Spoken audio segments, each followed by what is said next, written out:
بالله من الشيطان الرجيم بسم الله الرحمن الرحيم لقد من الله على المؤمنين إذ بعث فيهم رسولا صدق الله العظيم. حضرات، جناب نبی کریم صلی اللہ علیہ وسلم کی سیرت مبارکہ کا تذکرہ ہمارے لیے انتہائی عظیم سعادت اور خوشبختی ہے کہ ہمارے زندگی کا اور ہمارے اوقات کا اور ہماری حیات مستعار کا کچھ حصہ رسول اللہ صلی اللہ علیہ وسلم کی یاد میں گزر جائے. اس سے بڑی خوشبختی اور نیک نامی ایک امتی کے لیے اور کیا ہو سکتی ہے. حقیقت یہی ہے کہ ذکر حبیب کم نہیں وصل حبیب سے. آج کی مجلس جو منعقد کی گئی، میں چاہتا ہوں کہ رسول اللہ صلی اللہ علیہ وسلم کی ولادت اور آپ کی بعثت مبارکہ کا کچھ تذکرہ کروں. اس موضوع کو سمجھنے کے لیے آپ ہمارے ساتھ آئیے. ہم اپنی بات کو 1450 سال پہلے کی طرف موڑتے ہیں. مکہ مکرمہ کی سرزمین ہے. حضرت عبد المطلب کے گھر میں ان کے دنیا سے چلے گئے ایک فرزند ارجمن حضرت عبداللہ کی بیوی حضرت آمینہ کے وطن سے ایک خوبصورت اور ایک خوبصیرت بچہ پیدا ہوتا ہے. آپ صلی اللہ علیہ وسلم کے آنے سے پہلے ہی ایسی علامتیں اور ایسے واقعات ظاہر ہونے لگے تھے جو یہ آگاہ کر رہے تھے کہ تبدیلی آنے والی ہے. ایسے علامتیں پیش آ رہی تھیں جو یہ بتا رہی تھیں اور لوگوں کو سمجھا رہی تھیں کہ ضلالت و جہالت کی تاریک رات اب ختم ہونے والی ہے اور علم و ہدایت کی صحت شروع ہونے والی ہے. بہار کے آنے سے پہلے ہی اس کے آثار نمایاں ہونے لگتے ہیں. صبح ہونے سے پہلے ہی اس کے آثار ظاہر ہونے لگتے ہیں. اسی طرح بارش کے آنے سے پہلے ہی ٹھنڈی ہوائیں اس کی تمہید بن کر جسم و روح کو باغ کر دیتی ہے. اسی طرح نبی پاک صلی اللہ علیہ وسلم کی شکل میں اس امت پر وہ فصل بہار آنے والی تھی جسے کبھی خزاں رسیدہ نہیں ہونا تھا، جس کے لیے حضرت ابراہیم علیہ السلام نے اپنے جگر گوشہ حضرت اسماعیل علیہ السلام کے ساتھ مل کر اللہ تعالیٰ سے یہ درخواست کی تھی، ربنا وابعث فیہم رسولا منہم یتلو علیہم آیاتک ویعلمہم الکتاب والحکمہ ویزکیہم انک انت العزیز الحکیم. اے ہمارے رب، ان میں ایک ایسا رسول بھیجنا جو انہی میں سے ہو، جو ان کے سامنے تیری آیتیں پڑھ کر سنائے، ان کا تزکیہ کرے، ان کو کتاب و حکمت کی تعلیم دے. اے اللہ، تیری ہی ذات اور تیری ہی ذات وہ ہے جس کا اقتدار بھی کامل ہے، جس کی حکمت بھی کامل ہے. آپ صلی اللہ علیہ وسلم کی شکل میں ابراہیم میں لپٹی ہوئی اس دنیا کے لیے وہ سحر طلوع ہونے والی تھی اور یقین و ہدایت کی وہ صبح طلوع ہونے والی تھی، جس کے بارے میں رب کائنات اپنے قرآن مجید میں فرماتے ہیں، یریدون لیطفئوا نور اللہ بافواہہم واللہ متم نورہ ولو کرہ الکافرون. یہ لوگ چاہتے ہیں کہ اللہ کے نور کو اپنے منہ سے بجھا دے، لیکن اللہ تعالیٰ اپنے نور کی تکمیل کر کے رہے گا۔ یہی وہ صبح ہدایت تھی، یہی وہ نور کامل تھا جس کی بشارت حضرت موسیٰ علیہ السلام نے دی تھی، حضرت یحییٰ علیہ السلام نے دی تھی، حضرت یسع علیہ السلام نے دی تھی، حضرت زکریا نے جس کی بشارت دی تھی، حضرت عیسیٰ نے کہا تھا مبشرا برسول یأتی من بعد اسمہ احمد، میرے بعد ایک ایسا نبی آنے والا ہے جس کا نام احمد ہوگا، میں اس کی بشارت تم کو دے رہا ہوں۔ اللہ کے رسول کی شکل میں مردہ انسانیت کے لیے رحمت کی وہ بارش برسنے والی تھی جس کی پیاسی اور جس کی منتظر پوری انسانیت تھی۔ اور اگر میں کہوں تو بالکل بجا ہوگا کہ آپ کی شکل میں آنے والی اس فصل بہارا کا، آپ کے شکل میں آنے والی اس صبح ہدایت کا، آپ کے شکل میں آنے والی اس جان بہارا کا، اس صبح ہدایت کا، اس بارش رحمت کا اور اس نور کامل کا انتظار پوری انسانیت کو اور ہر طبقہ انسانی کو تھا۔ یتیم منتظر تھے، ان کی کفالت کرنے والا کوئی نہیں تھا، آپ کو ان کا والی بننا تھا، آپ کو ان کے لیے سہارا بننا تھا، آپ کو ان کے درد کو اپنا درد سمجھنا تھا، اسی لیے آپ کو یتیم پیدا کیا گیا۔ الم یجدک یتیما فآویٰ، اللہ کہتا ہے کیا ہم نے تم کو اے نبی یتیم نہیں پایا، ہم نے پھر تم کو ٹھکانہ عطا کیا۔ بیوائیں منتظر تھیں، بیوگی کا داغ ان کے لیے تمام حقوق سے محرومی کا باعث بن گیا تھا،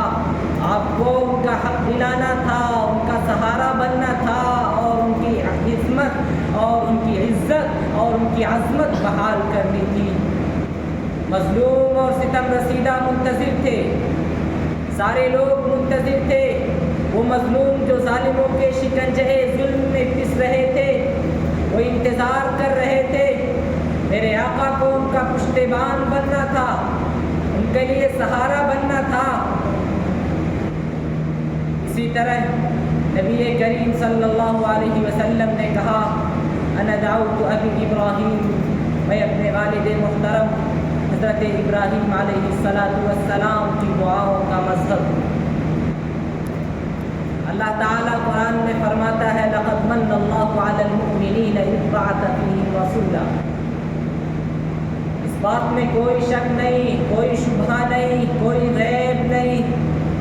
کہ اللہ تعالیٰ احسان فرماتا ہے۔ مجھے تعجب ہوا اور میں حیران ہوا کہ اللہ تعالیٰ جو اتنا وسیع اور اتنا دین داتا، وہ بندوں پر احسان کیسے جتلا سکتا ہے؟ لیکن قرآن کہتا ہے اللہ تعالیٰ بندوں پر احسان جتلاتا ہے۔ میں نے غور کیا کہ توریت اللہ نے نازل کی، انجیل اللہ نے نازل کیا اور زبور اللہ نے اتارا، لیکن اللہ نے اپنا احسان نہیں جتلایا۔ عیسیٰ تک تمام انبیاء کرام کو پیدا کیا اور ان کو مبعوث کیا، لیکن اللہ نے احسان نہیں جتلایا۔ وہ کون سی ایسی بات ہے جس کی وجہ سے اللہ تعالیٰ اپنے بندوں پر احسان جتلا رہا ہے؟ ظاہر ہے کہ وہ بات بھی نرالی ہوگی، وہ بات بھی نرالی ہوگی، وہ عطیہ اور وہ تحفہ بھی نرالا ہوگا، وہ سبب بھی نرالا ہوگا جس کی وجہ سے اللہ تعالیٰ نے احسان جتلایا ہے۔ کیونکہ اللہ نے انسان کو پیدا کیا، احسان نہیں جتلایا۔ اللہ تعالیٰ نے آدم کو پیدا کیا، احسان نہیں جتلایا۔ اللہ نے 18,000 مخلوقات پیدا کیے، احسان نہیں جتلایا۔ اللہ تعالیٰ نے ابراہیم کو آگ سے بچایا، احسان نہیں جتلایا۔ اللہ نے نوح کو طوفان سے بچایا۔ اللہ نے شمس و قمر پیدا کیے، شمال و جنوب پیدا کیے، مشرق و مغرب پیدا کیے، اور اللہ تعالیٰ نے حضرت یوسف کو جیل سے بچایا۔ حضرت یعقوب کو 40 سال رلانے کے بعد بیٹا عطا کیا۔ اللہ تعالیٰ نے حضرت موسیٰ کو توریت عطا کی، حضرت عیسیٰ کو انجیل عطا کی، حضرت داؤد کو زبور عطا کی۔ اللہ نے بنی اسرائیل کے انبیاء بھیجے، اللہ نے بنی اسرائیل کے انبیاء کو تخت و تاج دیے، ان کو